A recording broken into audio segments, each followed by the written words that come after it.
Hey guys, we're here with STS. We're kind of doing our live feed tonight. James Moore, as usual, and tonight we have our other, we'll call him our featured guest, Shane Magnuson. Shane is the owner of Northwest Bait Sense and recently has acquired Zillabaits, is kind of under your umbrella of stuff. And what's the name of your actual guide service? Upper Columbia? It's Upper Columbia Guide Service. Upper Columbia Guide Service. So Shane's kind of a jack of all trades and also a good friend of mine. So we got Shane out here and we're just going to ask him tonight. We're going to talk a bunch about the scents. Shane's got some new stuff coming out as far as like gel scents and then all the other scents that he typically has had for a while that I know I love. A lot of guys I know really rely on. And then your Zillabait. That's a whole new thing that I actually don't know much about. So I'm excited for it. Yeah. The Zillabait thing's fun. I mean, it's a new thing to us, but again, I've used it for a long time. Mm-hmm. You mentioned earlier that you kind of had it running around in your garage a couple times, and it's a good product to talk about. Cool, yeah. So we're going to do that tonight. We're going to talk about Shane's stuff.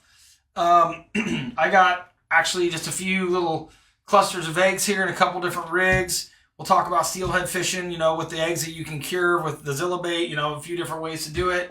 And then when we're done tonight, or towards the end, we'll kind of wrap up. We're just going to do a super quick rundown of, kind of what's coming up for our spring and summer Chinook when we're done. And then, maybe kind of tease out to some of the other guests we're going to have in the future. Absolutely. So, and actually, it's going to be you again. You and I are going to come back and do this. And James is he ain't going anywhere. You're hog tie me in here. Yeah, you're going to stay. You're going to stay there every time. So, Shane, tell me a little bit about. Well, let's back up and start like way farther back. You sent us some really cool pictures. You've been doing this for a while now. So, where'd you grow up, and kind of what was your start in the fishing, game? I guess.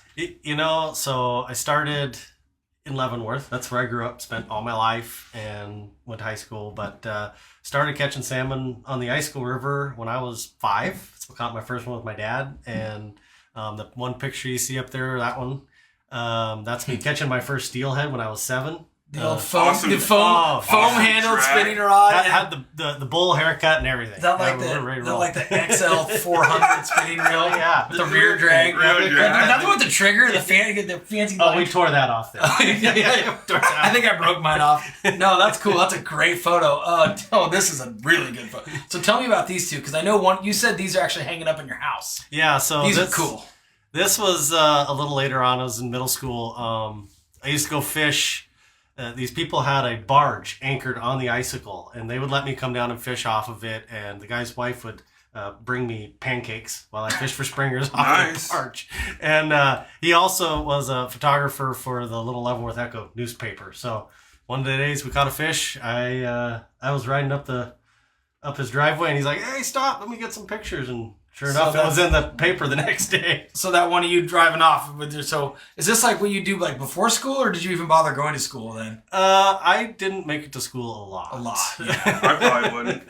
Not if I lived that close. Yeah. So that would have been like, cause we're the same age, so that would have been like middle school. So what, like How old are you? 97?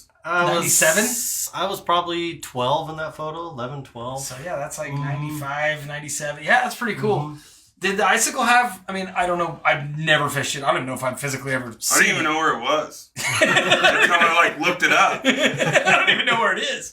Does it have a pretty good, I know they got to go past me to get there, but does it have quite a few springer? Is it usually a pretty sustained good run? Is it still good? Was it really great? Yeah, icicle is actually still good. That has a National Fish Hatchery on it, just like Drano or the Wind River. It's all Carson stock springers, and they typically get 3,000 to 5,000 fish back every year. If we get a good run, we get 6 or 8.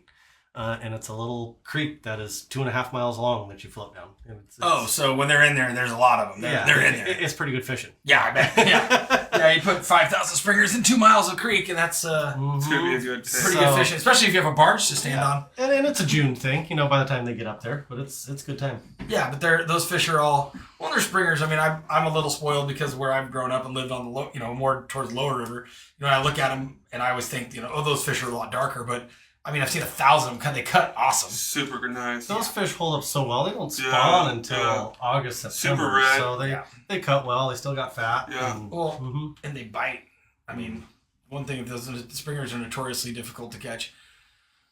What's the other one? This is another photo, and who is that? That's you and... So that's my my high school buddy. Him and I ran around and got in trouble everywhere. Perfect. And that's catching sockeye at Lake Wenatchee. That's our summer fish, 500 and some miles from here. And Lake Wenatchee is where I learned to sockeye fish with my grandpa. And so we were out there in the little Livingston and electric I was just motor. going to say, what's that? What's the boat right there? That looks like a little teeny, pram you guys... Like the old paddle, like the pedal boat or something? Yeah, it's like an 8-foot Livingston with an electric motor on it. Perfect. And trolled railroad spikes and dodgers and red hooks and caught sockeye. It was a blast. Really? Railroad spikes and dredges? Yeah, it was great. Little releases. That's put them on there. And pop the spike off, Yeah. and boom, got a sockeye. Now, when I went with you up there a couple of years ago, where were we at compared to that? Were we downriver from there? We were actually upriver from there. We were upriver from there. Okay. So, yeah, we were up a little closer to Brewster, Wells Dam area. Well, I have gone with Shane upriver sockeye fishing. That would have been 2 or 3 summers ago. And let me tell you, this guy's got it dialed in. We absolutely hammered him. I'll never forget that. We showed up late, at the crack of 7:30 or 8 o'clock, and there was probably 100 boats trolling. The Brewster Pool. We made one pass and caught 20, and Shane wouldn't turn around. We probably hooked 20, killed our 12 or however we had to kill in an hour. And in that same hour, I bet I watched 100 boats collectively catch 4. Jeez. Catch 4, and I was like, this is the bait, isn't it? And you're like, yeah. I'm like, they're like, this is stupid how much better we cleaned everyone's clocks. And everyone was like, oh, hey, Shane. How's it going? Oh, hey, buddy. And they're all laughing and stuff. We're just kicking their butts all over. I've never seen so many people so happy to get smoked by someone before. That was a blast. We creamed them. That is definitely your yard. So you've been doing that forever. So you still spend most of your time up there. You come down and actually going to crash with me for a little while this spring. Mm-hmm. But you still spend a huge majority of your time above Bonneville, above the Dalles, all over in that stretch of the world. Yeah, absolutely. So we live in Stevenson now. I moved down there full time 3 years ago. So that Bonneville pool, really from John Day to right below Bonneville, is kind of the stomping grounds now. We still go back home, back east, and do a little summer fishery. But we spend most of our time in the gorge. Will you there. come down lower? Yeah, so I'm going to crash with him late March for 2 weeks or so. And goof off around Ridgefield and all that. Oh, yeah. I've done that the last couple of years, and that's treated us well. It's pretty good. Mm-hmm.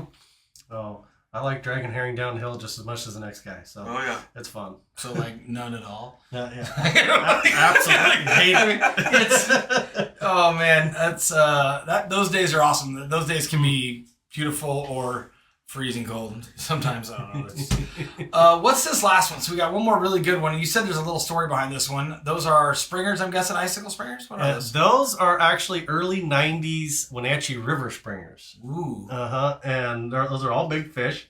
Yeah. They're all bigger really than most of 18 to 24 pound Wenatchee River springers. Okay. And the story behind it is my brother Mike, who's in the picture with me, I'm 10 years younger than he is. Mm-hmm. So he was way into fishing, and I was this little kid that just was on his heels everywhere he could go fishing. Right. And his thing trying to learn it is he got the STS magazine every month and read it front to back, trying to learn everything. Well, that year, this article came out about doing cut plug herring, and we didn't know anything about cut plug herring over there. I mean, that was all a downriver thing. Down here thing. And he figured that all out from that article. And then we took it on the Wenatchee River and just slayed. Were there other guys even doing that? No, nobody had a clue what we were doing. We were casting cut plug herring off the bank and drift fishing them. Right. And it was amazing. And he learned it all from an article that he read front to back from the magazine. And, I had to throw that picture in because it was just... Oh, that's pretty cool. Yeah, it's cool stuff. And honestly, I mean, you Okay, I gotta say something. We made photocopies of that article and stapled them and mailed it to people that wanted it because we didn't have any more copies left. Absolutely. No kidding. And this was in 93. He had to make an appearance on it. Yeah. I know exactly what you're talking about. It included the little cutter miter box thing and everything in it. And yeah. Mm-hmm. It's funny. You probably did this too, James, but I specifically remember picking up articles and things to learn stuff about fisheries and hunting through STSs and stuff like that. I remember that the atlas, the map book. Oh yeah, dude, I used that map book everywhere. When I was learning, I mean, I'm 16, learning to drive, like, okay, where is Moonshine Park on the Silex or whatever? And I drove there. Where's Blaine on the Nestucca? Where's Siskiyville? Like, I use that map for everything. Well, I moved to Seattle when I was like 23 or 4, and I explored the entire Olympic Peninsula with that map book. I didn't know where I was going. I just started driving around and finding stuff, and like, okay, well, the map says, and that was before I had You come here and then it kind of changes. Yeah, well, that was before I had a phone, before I had a phone with a map and everything like that. I'm just driving around. Remember we used to print off MapQuest papers? I do all that stuff. Like, did I take a wrong turn? Yeah, I'm like, oh my Kind of God. sitting on the seat next to you. Yeah. Mom has that like book that's that I know big there's a in the boat US. launch right here You somewhere. drive halfway around the country the wrong direction? Oh, yeah. So that's pretty cool. So you definitely came by this fishery, honestly. And then, so how long have you owned Northwest Bait Sets? Because you've had that way longer than Zillabait. Yeah, so I started that company 16 years ago. 15, 16 years ago. Wow. I didn't know it was that long. And honestly, I was in my early 20s then. And I acquired the Gray Bills formulas. And I didn't want to tell nobody. You know how we were in our early 20s? We wanted Look, I'm catching fish. Yeah, going I'm catching fish and I'm conquering this Yeah. thing. I'm going for it. Yeah. But which is, that obviously doesn't happen. It's something new every year. But, What got you to start that? well, Like, what made you want to Yeah, get but into start scents? selling it instead Start of selling it, hiding like it. dabble in it Yeah. versus just using it. and I used it all growing up and then acquired it. But then it got into close to my 30s and I realized Maybe you had money. everybody, money was a big part of it. I mean, that helps.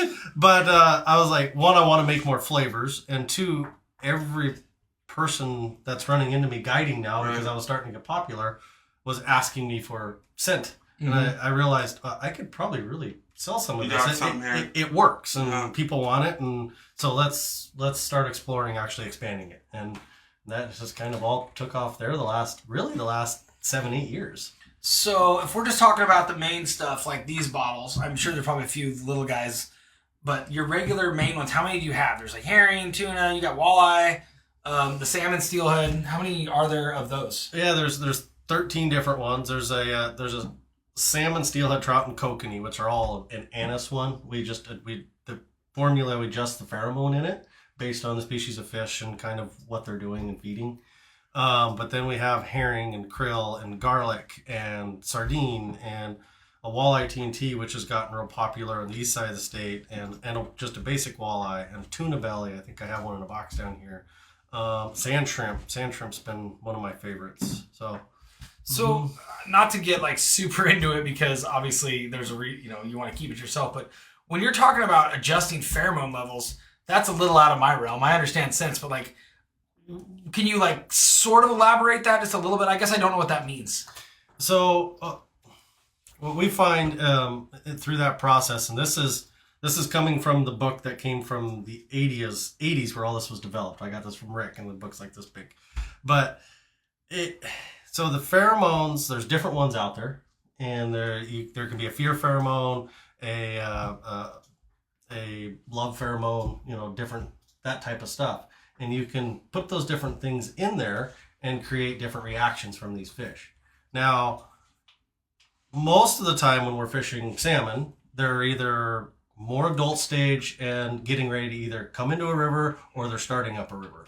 So you want to find something that's more aggressive and going to create an aggressive bite. Turn them on the bite. Right. Right. Now, if you're fishing something like kokanee, which is still a salmon species, most of the time you're fishing those in a lake and they are just feeding and growing. Yeah, they're not migrating. And so you want to find a pheromone that adjusts to that lifestyle. And vice versa. And it's just a whole gamut of things. That lifestyle. Just imagine this sockeye just chilling on the couch. Like, he's just laying back, just eating, just digging around, eating his krill. Which one? Oh, I want this one. Yeah, that's funny. So that's definitely that's definitely some stuff that like we think about scent, and at least I do. Maybe people thinking about it a little deeper than I do, but I don't really think about the science that goes into it past, I do really well on the tuna one on summer Chinook, I do really good on the steelhead one on summer Chinook, which makes, whatever reason, and I like them all. One of my favorite things to do is when I'm fishing plugs, like I do all summer long, I just do a couple cans of tuna and I pretty much dump out the tuna oil in the can and I fill it up with one with salmon, one with steelhead, one with tuna or whatever, and I wrap my plugs. And not very often does it seem like one of them is like the guy, but every once in a while it's like This is the day. clearly today. Yeah. And I've had some day. Well, you and I talked about this. I called you like 2 years ago, and I'm like, I need you to mail me more stuff now. Like I can't even get my rods in the water. This is happening. And they liked it for a week. And then A week? And then it shuts off. Yeah. I've never seen that before. It was so good for a week. I mean, I limited my boat out so quick for like a week. And then one day I'm watching, and I was clobbering him. And Eric, Swanson and Cameron are fishing around some good fishermen every day. And Eric told me later, he says, yeah, Cameron actually called me and was like, what is Josiah doing? Like, this is stupid. and so I was all feeling all high and proud of myself, right? And then like the next day I remember thinking to myself, like, I wonder where I'm going to go for breakfast today when I get done at 7. Whoops. And I go out there the next morning, and Eric and Cameron are clobbering, and my rods just aren't even moving. I'm like, uh-oh, something stopped. Yeah, those guys crushed him. I couldn't touch one. Was this when the quad happened, or like? No. This was a couple years before that. That quad happened when there was just a ton of fish in there, and we were just on them. That was just lucky. We're always chasing that ball game of why they switch, and that'll. Who knows if we'll ever figure that out? I called you we can dial it in for periods and then play with it. And I called you so fast. I'm like, what happened? Shane, help! I need help. I'm like, Josiah's calling me in the middle of the season. This ought to be good. What's going on? Yeah, the first call was, oh my gosh, I'm clobbering them. And the second call was like, they stopped biting. Yeah, send me something different. What happened? I'm getting my butt kicked. Oh yeah, that definitely flips around fast. So, just to kind of like rein it in now. So we're in, what is it, January 12th or something? Mm-hmm. So steelhead season down here. I've been fishing, not every day, but quite a few days. Water's been high, so I've had a handful of days off, but I've been fishing a lot since January 1st. If I was going to go fish a coast tomorrow and you were looking at steelhead stuff, where would you start? Obviously, one of them's clearly, steelhead. Mm-hmm. Which has anise in it. Steelhead love anise. Right. We all know that. So so where would you start? I mean, sand shrimp, that seems right. Yes, and honestly, for these winter steelhead, I wouldn't be afraid to dabble some garlic in there. It's funny you say that because I've actually caught a fish earlier this year on garlic. It's one not of the not so much on the summer steelhead when they're moving, but these winter runs, I've found a lot of times, even with the anise dabbling a little garlic into it, will really get those winter fish going. Really?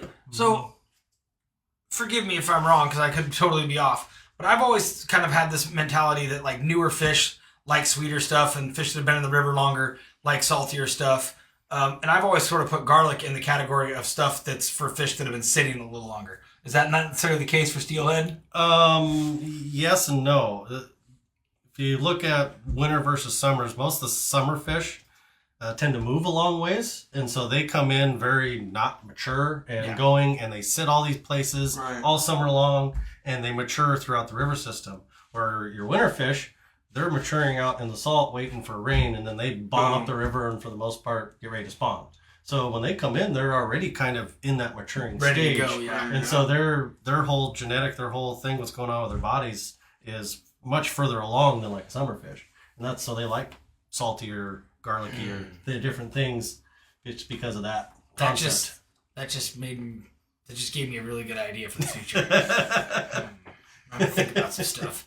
Well, that's interesting. So I did get one this year. One of the photos that we'll show later is a steelhead that the guy in my boat caught on garlic, and he was running it out of his own bottle, and I was like, I put that on there, and I was kind of like laughing. I was like, yeah, go for it. Mm-hmm. And I literally watched him put it on his stuff, and he stuck one.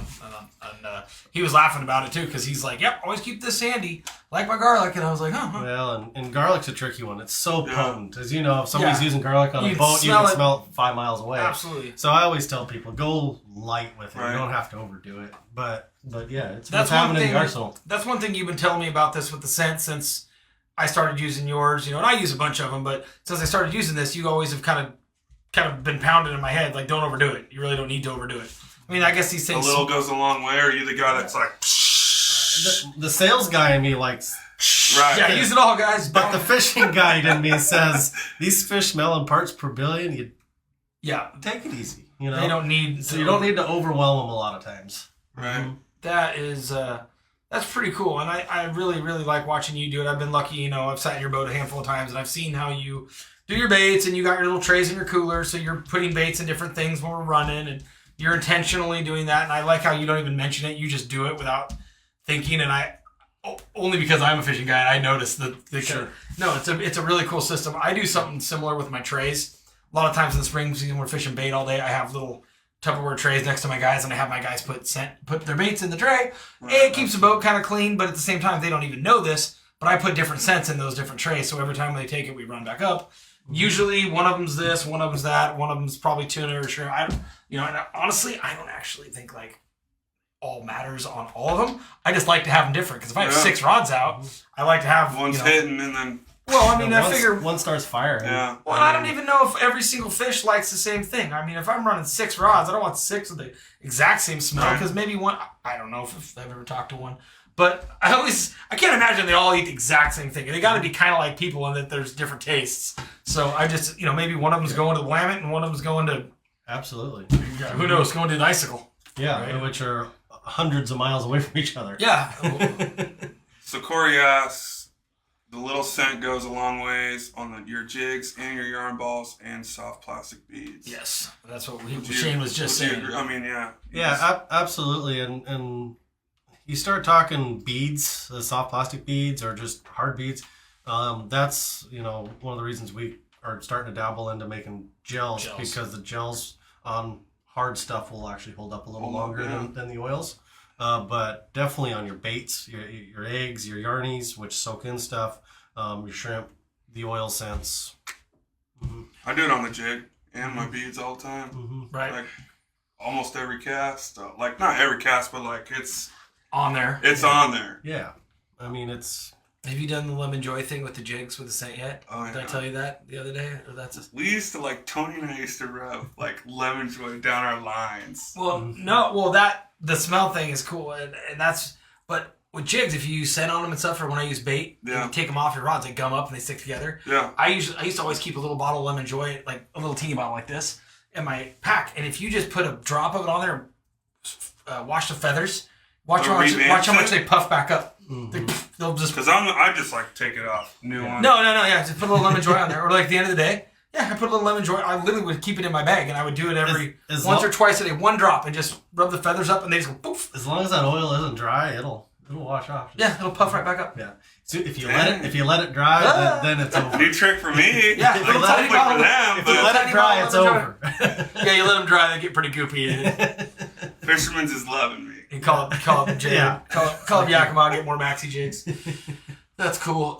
So you just mentioned, and you said this before, but you started doing the gel scent. So this is brand new, right? You're just kind of want to pop it up? Yeah. For show season now. You're starting these guys. Yeah. So flip that maybe. Yeah, there we go. Yeah. So we're just coming out with these. That's what I've been doing the last week is standing over 5-gallon buckets mixing gel. Juju sauce. You named it after your dog. Absolutely. I didn't even read it. You named it. That's of course you would. Juju's the greatest. If any of you fish next to me and see my big black lab sitting down in the front, that's Jules. That's my Juju dog. So nice. Juju sauce gel. That's awesome.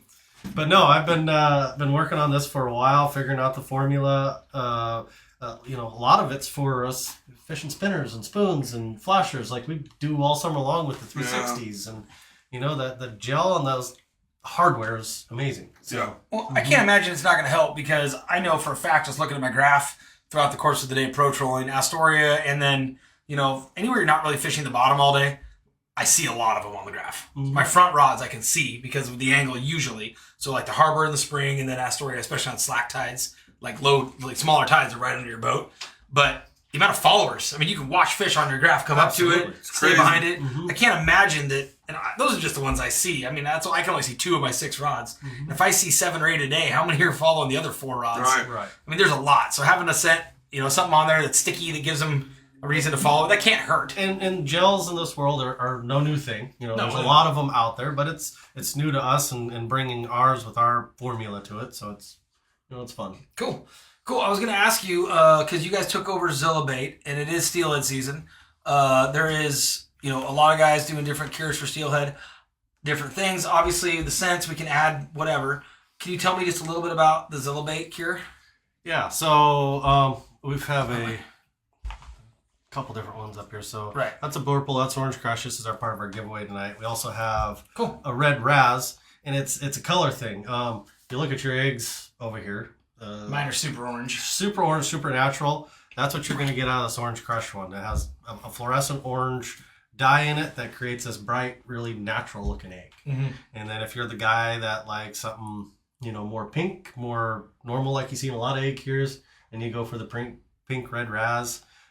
If you're in real dirty water, that's where we like the blurple cure. Cure's a kind of a darker egg, which stands out in dirty water real nice. I've learned that as I've gone along. The dark, even you'd think brighter and darker, but darker color seems to work better in darker water. The guys up in Alaska love it because they have all that glacier water. It's up a there. creamy white. Yeah, that creamy white glacier water. So they love the darker colored eggs. Cool. So that's kind of where you see the colors pop in. You hear people talk a lot about a mild bait versus a hot bait. And it's a kind of a common sweet and spicy, spicy, hot, and whatnot. So the Steelhead cure is definitely going to be a little more sweet and more generally Steelhead based. It's not so hot. It's not so intense for them with everything in it. And because you don't need the sulfites and you don't need all that as much stuff for Steelhead. I mean, I in my experience, Steelhead are pretty simple critters. They like to pick things up, so you don't have to overdo it with them. No, and honestly, one thing I do kind of want to throw out there is, the general census is that Steelhead don't like sulfite, and I would say there's times where they actually really do. They mature to a point or something happens in their system, just like a salmon does, that they got their wants. It comes into play sometimes. So don't sure. always be afraid of it. Yeah. Cool. Well, I mean, it's one of those things where if you're not getting them on what you're doing and you're seeing fish caught around you, certainly don't be shy about switching up. That makes sense. Mm-hmm. So we're kind of in steelhead season right now. It is, like I said, January 12th. I've been fishing 7 or 8 days of the 12 days since January 1st. So I've been on the water, quite a few of them. Had a couple good days. It's been tougher though. The Tillamook, I'm fishing the Tillamook area. I fished the Wilson, the Trask, Kilchis, Nestucca, the Norfolk and Halem, Maine to Halem, that kind of stuff. All that fishery, as far as I can tell this year, has been fairly slow to start. Well, let me back that up. It was actually really good early, like really early. Super good. Like end of November, early December, the fishing was great. Numbers were good. I wasn't even fishing, but everyone I was talking to was getting them, and I got fired up and had to go, and I got out really early and got, a wild one early, my first trip. There was quite a few fish going on early, and then now it's kind of slowed, at least around what I've seen. Kind of that in-betweener thing you were talking about. I think it's because you have those early returns fish that are, there's one. You have those early return fish that came early November, December, Thanksgiving. And then we've had so many broodstock programs that have been implemented long enough now. It's kind of made this little gap between those early returning fish and when the majority of the wild fish, or at least wild-brained fish, show up. So I think we're kind of in that lull. I'm not too terribly worried about it. Sense. Yeah. Mm-hmm. Same thing happens for springers. Yep. You get the first push of them in March because all the smelt come, and late March and then April, and then there's always seems to be like a lull. Like this little dead then time. It goes back and everyone dies off. And then it comes back and gets really good again. So it's definitely it definitely doesn't surprise me. That was a keeper from the other day. That was cool. See, we're still catching fish. Yeah, that fish bit like upon impact with the water. Like the eggs hit. I like those. The eggs hit and it just fish on. Oh, I got one. Yeah. I mean the dude on the right caught it, Eugene, and he didn't it was funny, man. He's just like, I saw him cast and I turned my head and by the time I just heard him yell and I looked back and bobber bouncing around, the fish going nuts. And that was cool. That was a good one. Go to that one. That was a pretty fish. That was a cool one. That one was cool because I told the guy, Mac, I told him that's like where those limbs are in the background. I was like, he's going to be right about off those limbs. First cast. Dunk. I was like, there. Real. Real. Yeah. You nailed that cast. Right there. Yeah, that one. That was a nice fish. That was a cool one. That was a really good start. That was like third or fourth cast of the day. I mean, we just started. So I'm like, ooh, that's like getting that first one knocked out. You like kind of big exhale for the day. It eases the intensity and you kind of go, yeah, all this right, fish, let's go. Like a goblin. Brad caught this one, Brad Novo. This one was on garlic. This is the one I was saying. He'd had it in his pocket and he just dabbled a little bit of garlic on there and was like, let's try it. And I have had so little success on garlic to my, I haven't really given it like a whole bunch of shot. I haven't really tried it enough, but that one I watched him put it on like the cast before he nailed that fish. That was a cool one. Got a quick picture of it. That's his son. He was way cool. Good dude. But anyway, so I want to go fishing. Let's go. We should go fishing. We should probably go fishing on Sunday or something. Anyway, you got to go to Sacramento. I do. I know. You got to go to the Sportsman Show thing, and I'm going to be a lazy fishing guy. Are you doing guided trips for Steelhead, or? I'm not. We're busy till mid-March with shows, really. I mean, Right. We've got 5 shows, and then we do an online thing, and it's, which is fantastic, Right. but it kind of ruins my Steelhead season. Just because people are watching, and what shows are you going to be at? Because maybe they can come in and actually meet you and say hi. So we start Sacramento next week. We head down there Tuesday, set up Wednesday for a 4-day show, and then the very next week after that, we got Tri-Cities. Did a little show over Eastern Washington. Yep. It's a great little fun show. Then the next week after that, we're up in the Sportco booth up in Puyallup. And then we got a week and a half break, and then the Portland show, which is Fisherman's Marine. We'll hang out with them and do some. We're doing seminars at all those. Nice. And then our last show of the year is almost mid-March. It's over in Spokane.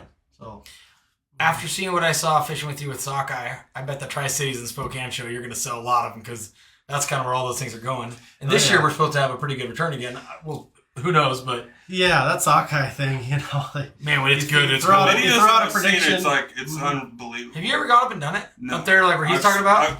I've seen videos of it. Is bonkers. It's nuts. ridiculous. It's like, It's we fun. don't want to catch a Chinook. We're just here for this. Yeah. Yeah, and you're trolling around in a pool in an ice setting in warm weather. You're trolling around a lake. On top of 200,000 fish that are just sitting there. Jeez. And it's fun. It's a good time. It was funny the first time we did it. We were below Wells Dam, I believe, the first day. I kept looking at this point down below, and Shane had mentioned we're going to fish for Chinook after we catch our sockeye. We caught all our sockeye, and I looked at Shane, and he's like, "Hey, Si, wrap a couple of those plugs for me or whatever." So I bait wrap a couple K15s or whatever KF15s, and I'm like, "Are we going to put those right off that point?" And you're like, "Yep." I'm like, "Oh man, I've been looking at that all day. I've been wondering." That one. Yeah, we dropped those two in a row, and they're like, "Hey, you want to go? All right, let's just go play." Let's go swimming. It's 110 degrees by 10 o'clock. Nice. Let's go find a beach and go swimming. Yeah, that was the rest of the day. That was pretty cool. I've definitely never seen that.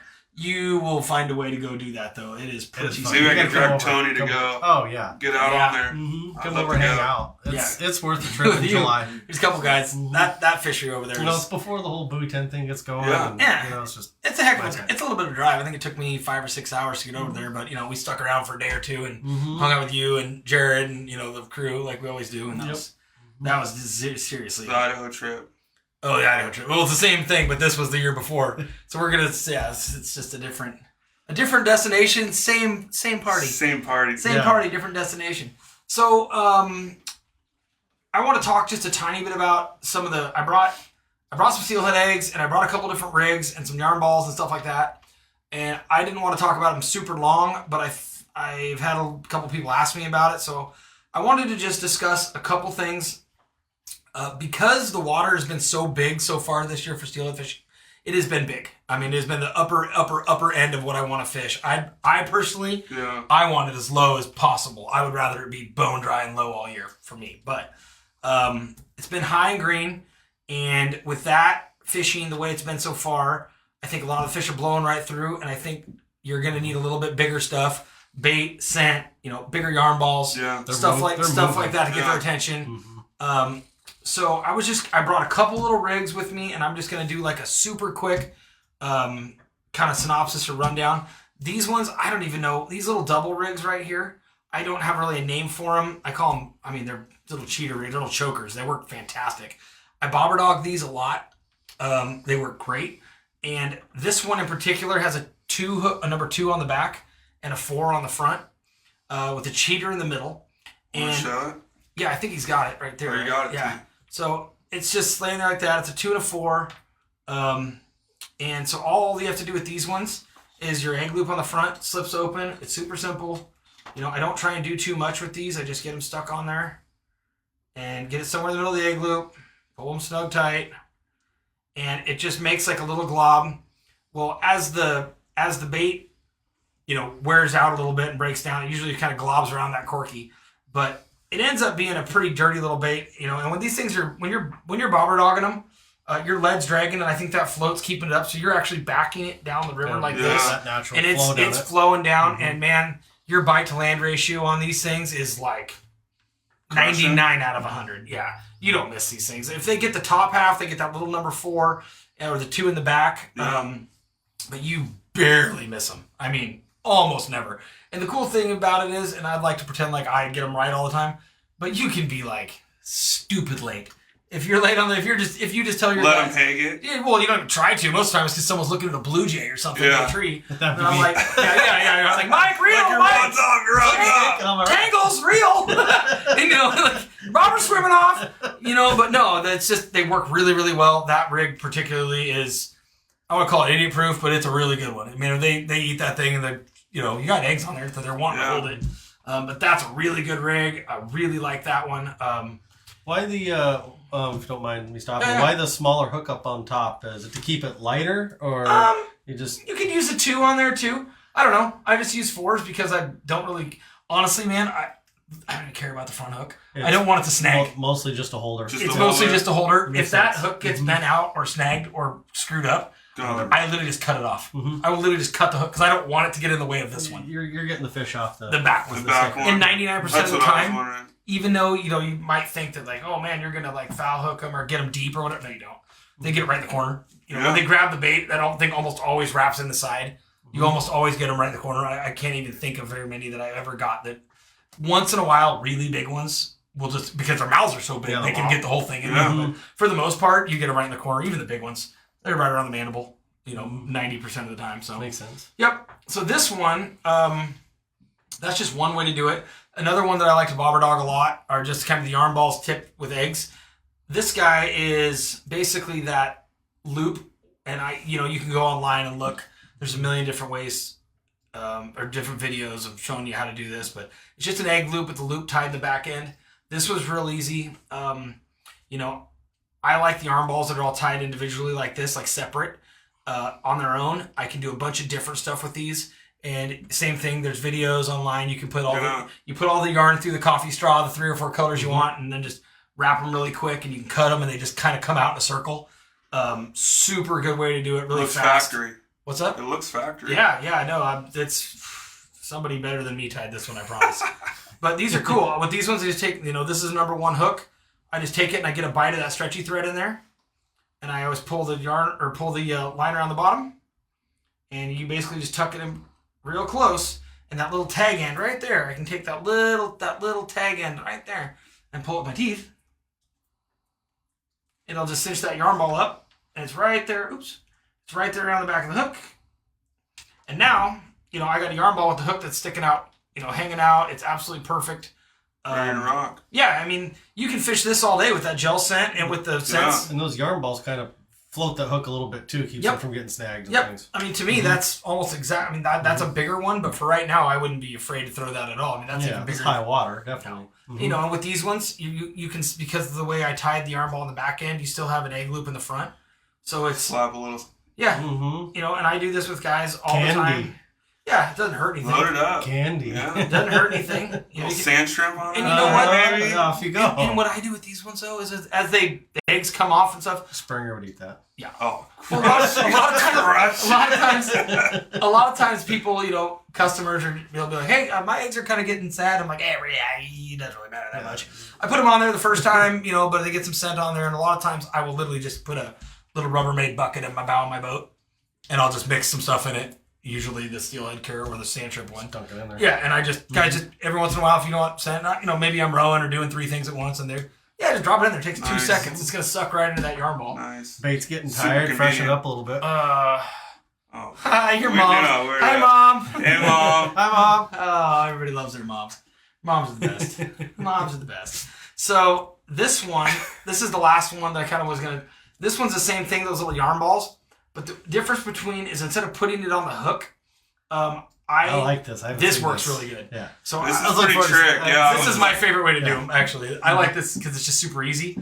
But that one, I just take my threader. So I put 3 on here for fun, but I'll put 15 yarn balls on there, tie my 15 liters, and I don't bother with a bead and sequin. I don't really care. You poke a You little just let tiny it bit of hang. line through the thread and slide it onto your line. It's like your own little peg Now thing. it's just like a corky. You know, I've seen some guys even peg these and fish them like a bead, and it works extremely well. Absolutely. But I fish them just straight on the hook a lot, and now you can get it out of your way. You know, you can, and the thing about this is you can actually stab your eggs with your hook and your egg loop, so they actually stay on really well. So you get a little bite, just kind of snug them up there real soft. Yeah, that's an all day right there. I like that. That works all the time. And the other cool thing about that one is, as the snot develops or as your eggs fall off, you end up with this yarn ball with like this little white snotty tail. Little tail on it. Yeah, it looks I pretty good. Yeah, that's probably my favorite way to do it, and it's just easy. Yeah, absolutely. Super And that easy. looks really nice. And if you want to throw a sand shrimp or a chunk of prawn, Yeah. you don't have to because it's kind of hard to get. You can't really get a shrimp to stick on those other two very well. This one you can. So if you want to do prawns or shrimp or anything else, You can want stack. you can stack them on them really easy. You know, that's a super nice little piece of prawns works so good sometimes. I love it. I love putting a little chunk. Yeah, a little especially chunk when- of prawn, just something you buy from the grocery store. Yeah. Well, and you got like a little red ball or pink ball or whatever color. This one's I think this pattern is officially called the clown fart. It's what I've heard this referred to as. But fart. that's what it's called. I don't know. But that's just what I'm saying. But, you know, you put a little pink ball on there or red ball or whatever color you want and, a chunk of prawn or whatever, and it smells good. You know, you're definitely giving yourself a pretty good chance. Just about any of that stuff works well. So, you know, that's pretty exciting. I notice you still take a lot of time to use actual eggs. You know, I've seen that. Yeah, I've seen that a lot, kind of going away over the years, which works just fine. But Do you think that's like because of the bead fishing, really? oh yeah, I mean, Heck yeah. obviously. and beads work great, but I mean, it's still cool to see egg demonstrations. Yeah. The egg, I mean, I still fish them. Yeah, I still absolutely. drift fish. Absolutely. Yeah. It's like, beads are great. They work great. I wouldn't knock them. I don't have anything bad to say about them or anything weird like that. They work great. I mean, obviously, I've done freaking entire DVDs on how to do it. right. But this stuff, I like bait in that it just they stay on.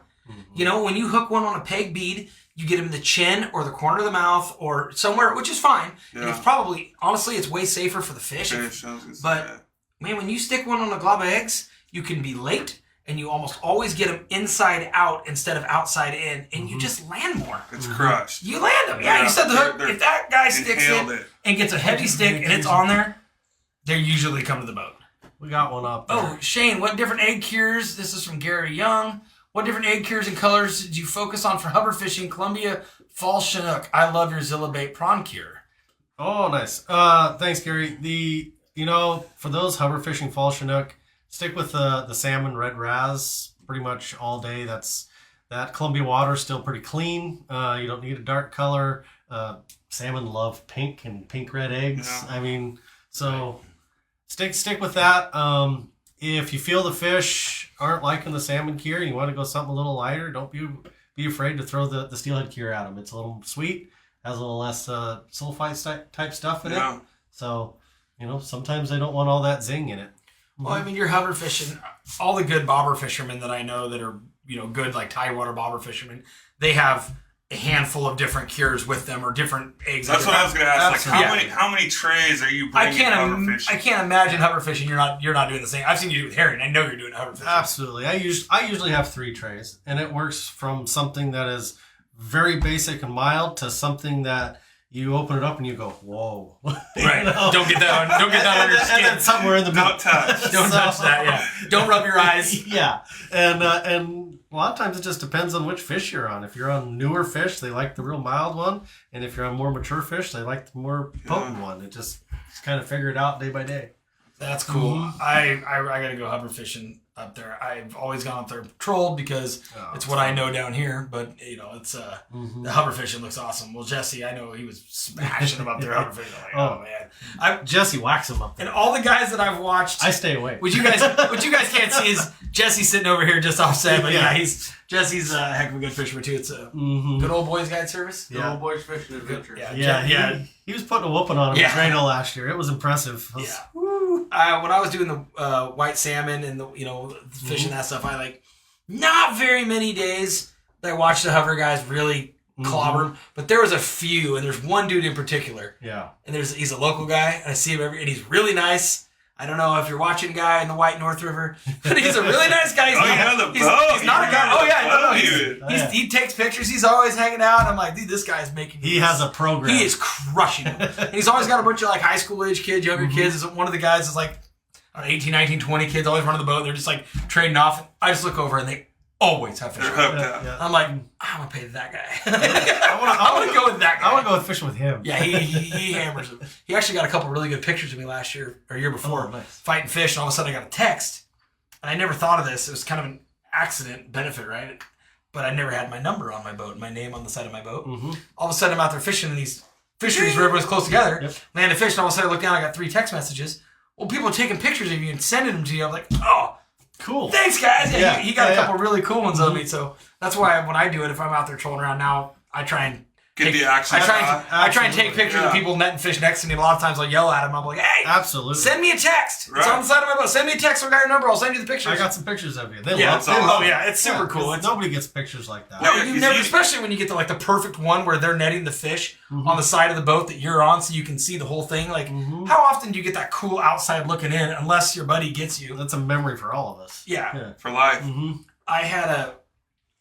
I'll go my little tiny story, but I had one a couple years ago. I had my puppy when I first got my dog, and I took her out on the boat. And like first or second time I took her out on the boat, and we went on the channel trolling around. It's like March, water's dirty. There's sticks and stuff. I mean, it's filthy dirty. There's nobody trolling around, but mostly I just wanted to get my puppy in the boat. And her and I trolled for about 15 minutes. I made like one pass in the channel, and I was like, oh god, I didn't even think it was gonna be that dirty. And anyway, 10 minutes in, I look back and my rod is pinned. My one rod I have sticking out. You're like, oh, Pinned. I couldn't believe it. So I fight the fish, and I got this 10-pound little brown lab puppy, Rosie. She's running around looking at it, and I scoop the fish and I get it. It's got a fin on it, like the size of my hand. I was like, damn it! Right? I let this thing go, and I look up, and Desmond Enquist is trolling out there by himself, and I scream at him. He's like 200 yards away. I'm like, Desmond! And he kind of like sees me, and he sees me, and he gives me like the thumbs up, from. It's like good for you. Yeah, like good job, dude. And I go, come take my picture! And so I pick this fish up out of the net real quick, and Desmond, he sees it, he reels up, motors over, and got a really cool picture of me and the dog, and I throw the springer back. It was really great. So fast forward, I think it was that fall, completely without knowing, I start taking pictures of Desmond because he's got a fish on right next to me somewhere in St. Helens. And I get these good pictures of him. Well, little did I know, it's like his daughter and his wife are the 2 people in the boat. Oh, perfect. So I got this killer picture of his family or whatever, and it's like her dad or something. And I didn't do it on purpose, but just because, it kind of came around full circle on that one. It was pretty cool. Absolutely. I wish I had that. I should have given Tony that photo. I didn't know he could tell that story, but yeah, it's just a. Now everyone's gonna be on the river taking pictures. Why not? I mean, come on, man. We're out there Watch having your fun. rod. Yeah. We're all doing the What are you same using thing. over We're all there? trying to catch fish. We're all trying to have fun. Just have the most fun out there. I mean, not very often does a guy next That's to me. what it's all about. Really? I mean, we're out there to have a good time, and I know some of us are working, and there's a lot of us out there not working, but it's all the same. We're all having a good time. And I've noticed that if yeah. I'm working or not working, if I have the most amount of fun, I still win. yeah, And by frankly, far. by like being really serious when I'm guiding, does not make me catch more fish. Usually I do just as well if I'm like, Not how even far thinking should we about go? it. I dance way more in my boat than I do any other time in my life. You dance? Yeah, it's scary, but We got I do. video of that. Yeah, we're gonna need this. She shakes her Separate head. No. Do we want to talk about these rings that we got? Yeah. So I don't. This is your alley, James. What So the guy Those are kind of came cool. in and started advertising. He makes jewelry. I don't know if we can get this. Do you want to zoom in? Set it on. Zoom Yeah, in. it's right there. We got some, it's like sterling silver rings. He does like earrings and stuff. This one's a sturgeon. That's cool. Yeah. We got the sturgeon, the salmon, the brook trout. I don't know what this one is. But there's this card right there. Artesian, Go to his Artesian website. Workshop. Tom, huh? Is that Tom? Tom. Yeah. That's kind of cool. That's nichey. That's something that's. I need an Got upgrade. reach to it. Oh. There you go. Yep, that's cool stuff. That's different Oh. Yeah. for the fisherman in your life. Yeah, that's real cool. Right on. That's definitely something different. A That's definitely something different. little close up. So, Tony, do we have a bunch more? Any other questions feeding in, or is it kind of medium? Yeah, do we have any questions? What do you guys want out there? We got a whole kitchen full. Corey says he uses 3 different egg cures for salmon and steelhead fishing. Jared Kirkley says that's cool. All right. Oh, Todd Harrell. For Springers in the Willie. Oh, wait, go back. You cut it off. Tony Switch, go back. Todd Harrell. So Todd's actually a friend of mine. For Springers in the Willie, when do you guys basically change up from using herring offering that's typically go to in the earlies? Oh, when do you change up from the usual herring offering? Sand shrimp? No, he's talking about trolling. Like, when do we switch to pro trolls and stuff like that? Water temp? You want the really easy answer? When I see everybody, you guys Everyone else when I see somebody else, as soon as I see one of my, as soon as Shane dumps 4 of them one day pro troll, and I'm like, all right, switch. Oh, that guy's catching them off 360s. I better throw that on there. Yeah. That's usually well between us. You'll see this year because you'll be here. But we have a really cool clique, our little Columbia County clique, right? Because we got me and Brandon and Evan and Eric and Cody's going to be down. I would generally say water temperature to that question, though. Yeah, general, I would say. Yeah. Not to cut you off, but when it starts to warm up just a little bit, they get a little bit more snappy. Yeah, they want to start chasing down things a little more, so they'll snap from those pro trolls. But honestly, I've seen fish caught in 44, 45 degree water on pro trolls, and I've seen them caught in 70 degree water on them. Right. So, I mean, pick your day. The guy that just asked us that is a very good fisherman. Mm-hmm. He's being nice. He's looking for something to do and something to talk about. Absolutely. But Todd's a good stick. But he also, I also know that he does like funny stuff in the springtime. Mm-hmm. Like he'll throw out like an Alvin and just troll an Alvin around the channel and stuff like that. And it's like, whatever. Don't think much of it. And then one day I talked to Todd. He's like, dude, I dumped 4 yesterday. I'm like, what? He's like, yeah, I threw an Alvin out. Took my kid, threw 2 rods out, killed 4 in an hour, and went home. And I'm like, well, wait, or even like the wobbler, That's what I'm saying. I guess the guy's a pretty good. Give us 52 weeks of guide secrets. Give us 52 weeks of guide secrets, and we'll be square. Jared, I'm gonna. Okay. The show's not long enough. Yeah, Jared. Well, I have my friend Jared paint Quickfish for me, and hey, listen. Jared just painted me some really custom plugs. I'll show you one later. So you're sending me some? I'm not gonna give you any, but I'll show you one. They're really cool looking. No, you can maybe have. I'll trade you for a bottle of percent. No, there's actually I'm really excited for that plug fishery. That's why I had those made. That summer Chinook fishery. Who knows how the water's going to be in the channel? And the one I want to come do that with you. Yeah, come on down. It's easy. We sit on the anchor and you get on the spots and you hang out and barbecue and cook burgers. Wiggle. I that's still one of my favorites. Oh. I don't know what it is, but Tony and I used to do thump them 5 days a week. Yeah, just plug fishing. Well, and the thing about it is, I control my butt off and work hard. And I know some people think anchor fishing's boring. I don't have to work harder to catch more fish. My best days I've ever had, my biggest number of days ever have all been on anchor. Mm-hmm. I mean, I've had at least a handful of just 20 fish days, or at least 20 takedowns. I'm not landing them all because they're plugs and you get a crappy ratio, but we crush them. When you get on the line, say you make a 3-mile troll and you're trying to get them all in this 100 or 200 yard stretch or whatever. Mm-hmm. Why? Just put it right on there and stay. Mm-hmm. In the Columbia, when it's big water in the spring like it was last spring, and man, boy, that water came late. Boy, that was big. I was going in the I was going in the that was something else. The pilings at 77, by my house and some of and you could cruise up to them and look in the bird's nest at the top of the piling. It was that high. Literally into the bird's nest at the top. I'm like, this osprey's been above my head. I'm like, what now? Mm-hmm. Mm-hmm. It seems like it does it every year, though. Not like that. Well, not that high. But I'm saying, it gets good, and then you're like, okay, we're catching them, and then it blows out, and you're like, oh, well. Mm-hmm. Last year, those fish still moving that, though. Oh, yeah. I had it happen twice last year. Once because they closed the fishery in the fall, and I had to go do other things. Same thing happened in the spring, though. Because it got so high, my typical spots stopped producing. I just couldn't. The debris, there was just too much stuff. It wasn't fishing. There's so much. My 17-foot ledge that I like to fish was 39 feet deep. Yeah. And so I had to go find other things, but it was cool because I did. And it worked. And I just kept tinkering around, and it took me a day or half a day here and there to move. But I moved a lot more. I had to work a little harder. But we kept getting them. I mean, one of my better days last year wasn't I didn't tater them or nothing. We probably hooked 5 or 6 fish, though.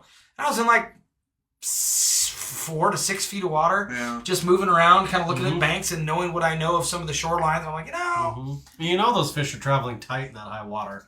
They don't want to be out in the current and all that junk in their face, so they're they're ducking out of the way. Yeah. No, we'll see what happens. Obviously, the winter steelhead currently water is super high, but who knows if that'll? I know they got a lot of snow on the mountains, so who knows if that'll translate and into it's still on the rise. Yeah, who knows if that'll? We're only January. It's going to snow a lot more. Yeah. So who knows if we're going to get a bunch of water in the spring and it stays high in the spring? I really don't mind that. I really don't mind it if it does, though. That spring fishing, that summer, spring, everything when it gets high, not so bad. Corey says, I've heard see any fishermen using no flasher trolling for salmon. Could that typically still work today? Yes. So, fun story. When I was a kid, you were the same way. Guaranteed. Probably we're close enough to say no one fished triangle flashers. Yeah. That wasn't a thing. I had a little 2-foot leader and a 4-foot leader. Wait to bait. I still did it last year. Hit the bottom 2 cranks. Let's go. Yep.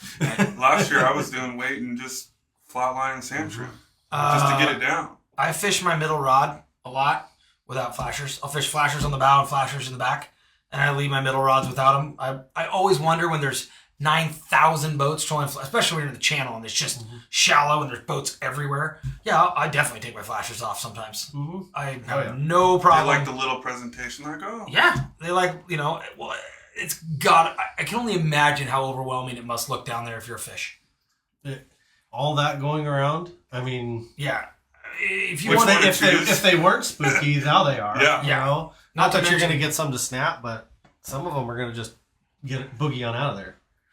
Yeah, I definitely think that channel fishery is. And we fished prawn spinners for years up there in that drain of wind fishery. Same thing. No flashers, and plenty of days where we've taken it off a back rod or something and just throw on a bigger spinner blade and no flasher and a shrimp, and that's what does it. Yeah, it starts getting fish in the middle of everybody running 360s. I mean, because you see a lot of flashers up there. Yeah, you got those 11-inch flashers going around and around, all real tight to each other, and then just one spinner coming through that doesn't have it.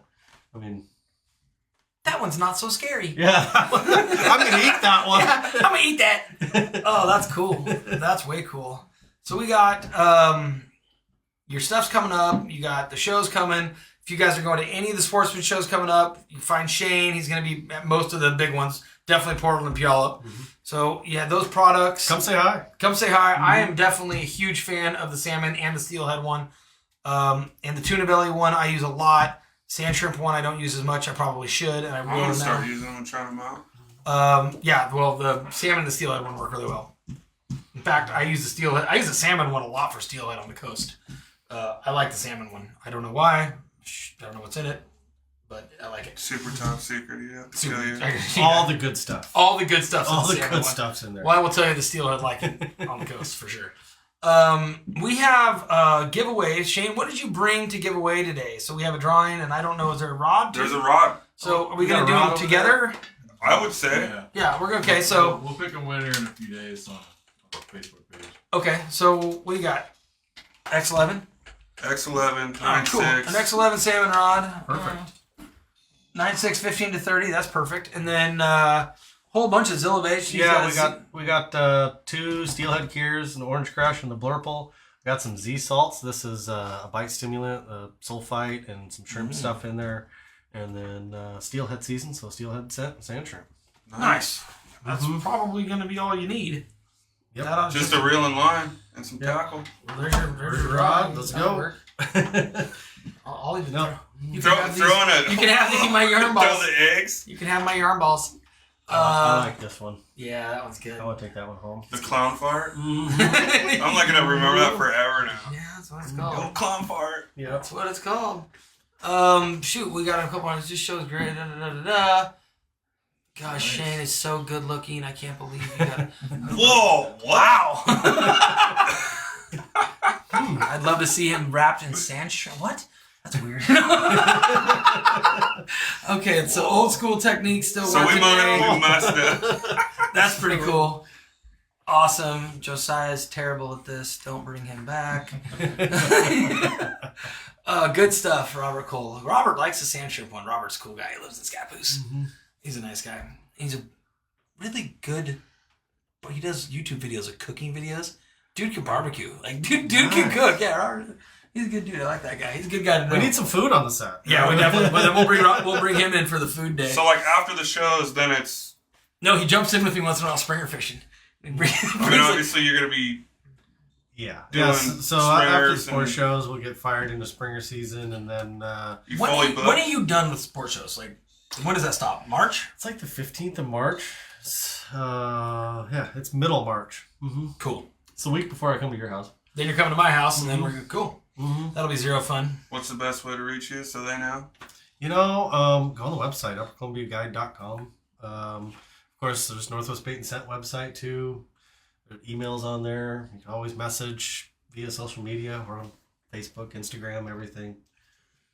Right. Mm-hmm. All Yep. the good stuff. Yep, it's all there. I Phone numbers are on all of it. So actually have a article. I think it's going to be in the February-March issue of STS. I just wrote a couple days ago for Nick, and it was great for Nick and Tony. And it was great because I wrote something along the lines. I wrote things I've learned. It's a really simple story. Because Tony's like, I need something, or Nick was like, I need something, you know, Little filler? something good. What do you think? And I'm like, actually, all right. And I sat down on my laptop and I wrote one that'll be called Things I Learned. And and I just basically wrote a little synopsis in my first, 10, 12 years of having a guides license, stuff that's really stuck. And one of them was, the internet isn't the devil.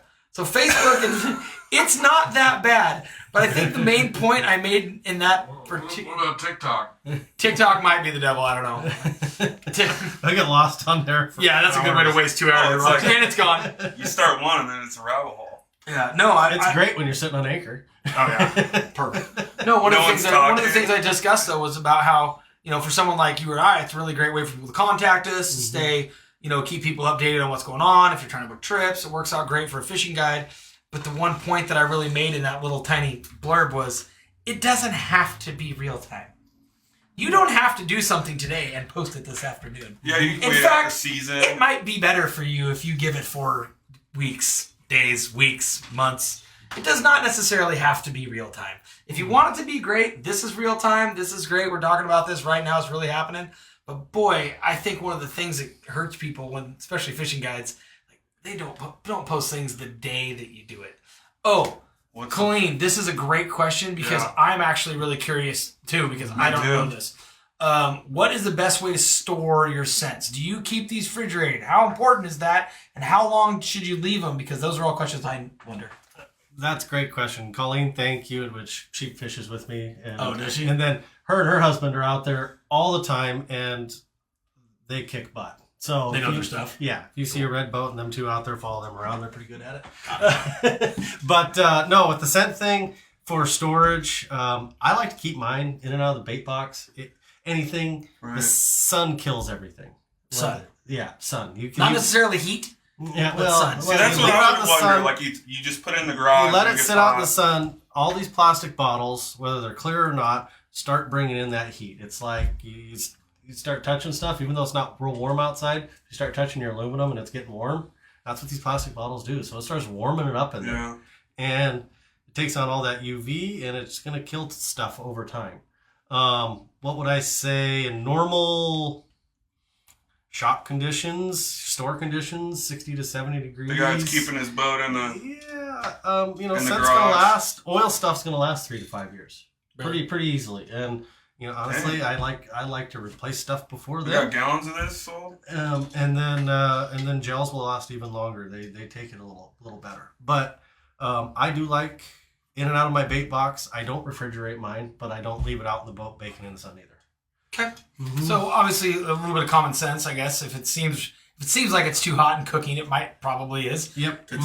But it's not necessarily a death sentence. It just I do the same thing. I mean, I keep mine in my Yeti in the back of my sled, but sometimes I leave it in there overnight. But I also leave a bag of ice in there sometimes. I mean, it's closed. I'm not overly critical about it. But if I leave one out and it's 90 degrees and I cook it and it's half done, I usually just do another one. And what happens a lot with these scents is the oil doesn't go bad per se for a long time, but the smell itself just It breaks down. It breaks down and evaporates out of there. That's what I was It becomes thinking. more just an oil. Yeah, you're just like, I don't smell the anise. I don't smell the stuff in there anymore. Right. And it's Loses its flavor. yeah. See, so for the viewers that are excited about Springer season, what time do you What times do you think are most productive for trolling? Well, that is dependent on where you are. Tides. Right, tides. Which I think that's what he's getting at. Yeah. But if you're above the falls, If you're where you fish, Yeah. I'm sure it's a. it's a whole different story. What's a tide? As from where I live, I will tell you with 100% certainty that when the Columbia is big and ripping on a big outgoing tide, they are hard to catch. Yeah. They do not move very well when the Columbia is huge on a huge outgo, and that goes for summer Chinook, anchor fishing, whatever. They still pick their way up, but they are harder to catch. I like smaller tides in the Columbia if it's an outgo, Yeah. and I definitely like incomings. You know what I really like incomings? When the Columbia is so high that the incoming tide doesn't actually back it up, when I can still anchor on the incoming tide, Yeah. then I like incoming tides a lot. If you're talking about the channel, the harbor, high slack. When you're fishing the harbor, an hour either side of high slack right there, that's always good for springers. The channel specifically, low slack seems to be a really good bite. An hour before and after low slack. And I don't think that necessarily is because, obviously something about the tide change, whatever it is, it does create a little bite. But I think a lot of times it's because the water's run out. Yeah. At the very end of low slack, it's got the least amount of water. Yep. Absolutely. You've pushed it all together as close as you can get it. Yeah, they're It's concentrated a little bit. Or it puts them on the bottom, puts them in the divots where most of us are trolling. So, that's probably low slack, but that being said, I've had some pretty good days at high slack, trolling around on the channel in the lake, just getting lucky. So I think a lot of times the best time to fish is when you're in front of one. That helps. How does it change for you guys? Yeah. Like time-wise, they're in. They're not in. Mine's a little more simple. You get above Bonneville, you start thinking wind and Drano. It's pretty much just a date, April 20th through May 15th. The bite's always on. That's it. April 20th to May Get to 15th. the turn. I know the catch that time. fish. I know that's not real technical, but that's when you come. Call Shane, book a date in there, or Jesse. Yeah. That's when to go. Copy. That sounds pretty good. Kim Bartho, I love my son-in-law. Yeah. Love you, Mama Kim. Mama Kim. That's who we dropped the dogs off with, was it? Yeah. Absolutely. Mm-hmm. And the terrible icy driveway. that was Slid down that driveway. We That did. big truck. Yeah, remember? I'm like, Shane, you're going the wrong way. You're in reverse. Oh, that was good stuff. So we got. Gosh, we don't have. How does the giveaway work? Maybe I missed this whole memo, but Maybe we should. Yeah, well, how does the giveaway work? Tony, really, we just usually pick a random that someone commented on, like We'll pick somebody to comment. in the comments, just randomize it, and then they can. Awesome. Post it in a couple days. Well, comment and say hi, everybody. Yeah. Leave a comment for sure. Comment, get in the. And then Get in the I grind. would say email Tony Amato at Salmon Letter Magazine to claim your prize. Yeah, I'll get a hold of them. And Or just- they can comment. This is on there for days. I'll cut it off in 2 days. He'll choose a winner and pick you probably through Facebook then. Perfect. Yeah. Cool. Yeah. So you got 2 days to comment and come like this stuff. You got a good party pack, that's for sure. Yeah, that's good stuff, guys. I don't have a whole bunch of stuff. I guess if I have anything that's relevant to right now, I'm looking forward to steelhead fishing the next week or two. I'm really hoping that the water drops, turns on a little bit, and I am really looking forward to spring Chinook fishing and summer Chinook I fishing. think we all are. Last year was great. Last year was my best year since I started guiding by a mile. I had some really good channel days. I had good days in the Columbia. It was good, or at least pretty good. More fish, too. What's that? There's more fish around. Yeah, and if there's more than that, we're It's going to sit be pretty. projected at 71,000? Is that what? Last year, what we That ended up was getting for back? 30. Yeah. Yeah, that was for the These limit. early predictions, it was That's good huge. last year. That's exciting. Yeah. Yeah, I don't know what nice to Bonneville see was. this. Yeah, I hope I know that it's really cyclical, and we get great years, and you're gonna get down years. And when I was in high school, it was phenomenal. Mm-hmm. Now I got to go try it. Now Right. Well, I got to go fish up there now. yeah, you're gonna go. I want to do I want to do the sockeye for sure. Oh yeah. Sockeye thing's cool. Mm-hmm. And honestly, you figure it out. You'll get them in the morning because there's a lot of them. And then you go find a beach because it's 100 degrees by Drink a 11 beer. o'clock. Yeah, go find a beach. Go play in the sun. Oh, see what guys are asking about. When When trolling 360 flashers, how important is the leader length? You like them long or short? When I fished for them, I know some days shorter was the better than the longer? Like, what's your... Well, I measure every one of mine with a ruler. I'm pretty critical. Are you critical on it? Yeah. You're not just like... No, I literally sit at the kitchen table every night and tie leaders and put my ruler out there and whoop. And I think it's huge. I mean, I find some, for the most part, depending on time of year, fall fish tend to like 28 to 32 inch stuff. Sometimes 36. Springers early will like them a little longer. It just kind of depends. You got to play with it. Because it's that flasher's controlling every snap behind that. Right. Thing. He's biting his tongue over here, but that's okay. No, I want to hear that. I want to hear his. I want to hear yours. No, I'm totally with it. Are you super crucial on it? Like, do I think it's critical? Yeah, I tie mine pretty stinking similar.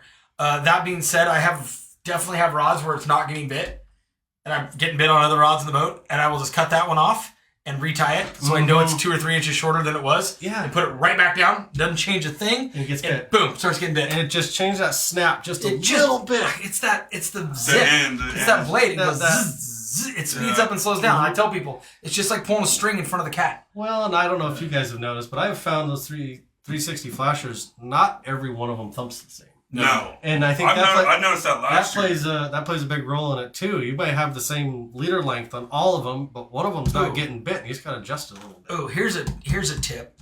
I'll put this one out there. I mark mine, and I will put a plus on them, just like my little Sharpie marker. If I have a flasher that's getting bit, I mark it. Absolutely. And I mark them because they do not. They're no different They're than quick. fishy. Just like how Some of them fish better. Yeah. Just like we used to mark our old plugs. Yep. You know, just Oh, yeah. put Put a little notch in You the... used to. Yeah. I still do that. I know. Well, I don't plug fish a whole lot, so. It's fun. Uh-huh. You only need to do it when they're new, because after about 4 fish, there's enough teeth marks you can go. That one just. That one works. But when they're brand new and you have 4 or 5 of them that look the same, that's when you gotta make sure you knew which one it was. Mm-hmm. But You know, there was a few times at buoy 10 when we would make a hard turn, and the 360s would literally, I mean, Speed up and almost slow like, down. wham! Mm-hmm. You'll turn I by. got what you got depth Yeah, change, that's been you a thing got forever. speed change. Or the bridge bite. Yeah, it's getting away. It's Wait, I'm dodging the bridge. Yeah, the bridge ride. Yeah, it's usually because I'm running from myself or I'm about to hit somebody. Yeah, that's a good one. Guys, I think we got it all covered. I think everyone else is happy. I do want to tease this just a little bit. Coming up, we're going to have Brandon Glass is going to come in for a show, and me and Brandon are going to talk springers. Be a good one. Yeah, Brandon's been at it a long time, and he's got a great business, knows his stuff. Bill Monroe Jr. is going to come in, Another good and one. Bill's also on a lot of the boards for the kind of some of the decision making stuff. Bill's who I call whenever I'm curious about rule stuff. So hopefully we'll get into that a little bit as to how decisions are made with some of the fisheries and the gill netting and why things are the way they are. So I'm going to pick Bill's brain a little bit about that, and then you're going to come back. We're going to have Shane again, and we're going to talk about. He's going to bring his herring cure stuff. So Shane and I are going to cure herring. And that is going to be awesome. So we're probably going to do that in February and March as we get a little closer to spring season. I don't know exactly who we're going to do next week. Haven't got that far yet, but we're probably still going to pick on some steelhead stuff. I'm kind of hoping to maybe talk about kind of some of the bank fishing stuff for steelhead. Yeah, a little bit of plunking. Yeah, well, We're going to just bank in general. I just mean bank fishing for steelhead. Some of the things that seem to be. I wrote an article, and maybe Tony. Plunking in this high water can be real good. Yeah. Maybe Tony can do find it for us, but I wrote a story for you guys 10 years ago called Super Banky, and I wrote an article specifically about bank fishing for steelhead. You should have it. Yeah, somewhere. maybe we can float that around Facebook this week, and people can read it, and then Get some pictures. I'll get somebody. I'll find someone cool this week that's I know is a pretty hardcore bank guy. I got 1 or 2 that'll be good guys, and kind of talk about climbing around, finding some mountain climbing for steelhead. You know, lots of good stuff. Super good stuff to be excited about. Steelhead fishing. We're January 12th. We got solid 3 months of good fishing on the coast for steelhead. I'm booked up pretty much solid for steelhead fishing. I have a ton of room for springers. That's always harder to book. That being said, I tell everybody the same thing because I get so many phone calls for steelhead that I can't take them. I turn them down. I can't take as many people. I tell everyone, guys, come with me in the spring. Come with me in April, May, and June. If you come April, May, and June, we can pick your date for steelhead. That's the best way to go for steelhead fishing, and for sure get one, because by the time all my springer fishermen and summer Chinook and buoy 10, my season's full. So if you want to come springer, if you want to come steelhead fishing, get good dates, pick primo, prime time, best ones you can think of, come out in the spring. Come out in the spring. We'll discuss it. We'll bring my calendar. We get them in the books. That way you got them locked down. You got plenty of time to make sure you're off work or whatever. And and shoot, if springer fishing is good, we're gonna bash some springers too. So absolutely, you can't beat springers on the barbecue. There's nothing I'd rather eat than those. No. In fact, I just gave away my last chunk of springer from last year. I ate one, and I gave the other one away to the little cool old neighbor guy that walks up and down the road. And he was walking by. That's heart. I felt like it was well deserved. I like That's Wes. hard, Okay, yeah. he's an awesome guy. Wes has my last chunk of springer. Now I'm looking at these coho, which are still great. But I'm like, you did that as a good omen for way more springers this year. that was no. I was doing it to be sweet. She was being kind. I ate some sturgeon, so I was happy. Yeah. Oh yeah. Shoot. Did you go up and do that? Yeah, we shot a video. I heard it was killer. It was. Today's like, last. It was literally lights. That Lights out. opening weekend. Every boat at least had fish on, keepers. I mean, it was That's awesome. nuts. Mm-hmm. And I don't know who I was next to. I can't remember the guy, but it was smoking. I was like looking at the boat, like, dude, we don't have the right bait. We don't have Yeah. something. This guy's lacing them. I was like, everyone's in the boat. Like, should we move over 3 feet or like kind of get close? I'm like, no, dude, we'll just move. And then Just push on. we ended up with 2 keepers. Just wait for him to kill his fish and say, "Sir, can you help me?" It was good. Help. It was really good. Help. And I had a blast. I mean, I never gone up there and done it. And I was like, And it wasn't bitter cold like last year. They were Mm-hmm. breaking ice with their boats trying to do that. I saw the video. dude, That looked horrible. Oh, Yeah. God, it no. was like Yeah. 50 degrees, 52 degrees. There was like very light wind. Yeah, look, And it was nuts. Last year it was 4. I get people asking me about that. Like, All the glass. hey, do you do springer trips? Or, I mean, do you do sturgeon trips? I'm like, no. That looks so You can cool. watch the video. Yeah, you can watch the video on STS. Oh, is it? Yeah. Perfect. Is it on there? Yeah, it's actually on there. Cool. Yeah. Yeah, I got my buddy Mike and Herb, old guys that I take out fishing. They like to go fishing with me, and took them out and dragged them out of the retirement center. Nice. Nice. Right on. Go tug on some fish. Yeah. Nice. Well, guys, I think that's going to probably wrap it up Yeah. for tonight. James, good job. So, thanks for watching, everyone. Thanks for Shane. Shane, thank you for Thank making you guys the for effort. Yeah. tuning in and having me here. Yeah, we'll figure out another one for next week. And like I said, I think we're going to try and discuss steelhead fishing. Maybe I'll find somebody from Southwest Washington. I'll find one of the Washington guys, somebody that touched on something a little different. Yeah. And one more time, you're doing the shows, and then where are you going to be fishing? Yeah, when are you going to start I know fishing? you already talked about it. But So we're gonna do the sports shows all the way into mid-March, and then I'll start on Spring Chinook in the Lower River. That's from Portland down to Mouth Cowlitz area, whatever's open. And then once they change up top, it gets better, and then boom, you're up top. Yep, and And then once we'll you go move on there- up. So not much fishing for me until mid-March. And everybody to Drano. Yeah, Yeah. yeah. I ain't going. I saw there was one over the dam. Let's go. There's one. There was That's where one he's over. going. There was one over. That poor little guy.